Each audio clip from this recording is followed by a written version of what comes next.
بسم الله الرحمن الرحیم. یکی از نکات جالب توی این گفتگوها که سر اون فتنه‌ای که اخیر درست شد به وجود اومده اینه که بعضی میگن که انتظاری ایدئولوژیک بحث میکنن.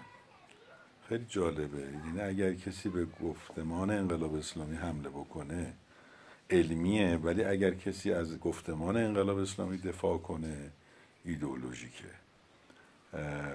و این فکر میکنم ناشی از این هستش که ما علم سکولار رو علم مطلق میدونیم و هر دانش و معرفتی مقابل اون رو ایدئولوژیک تلقی میکنیم. یعنی در واقع اگه باور به این داشته باشیم که ساحت زمین از آسمان جداست علمه، ولی اگر قائل بشیم به این که صورتی در زیر دارد آنچه در بالاستی و ساحت زمین آسمان از هم جدا نیستن، از دنیا مزرعة الاخره، پیوند و پیوستگی بین آسمان و زمین وجود داره، اون وقت ایدئولوژیک میشیم.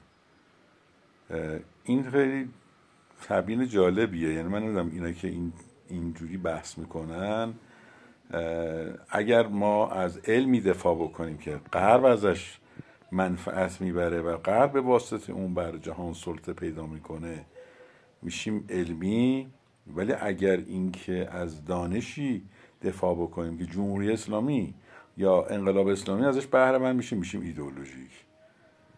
این یک چالشی است که متاسفانه اهل علم بهش گرفتارن.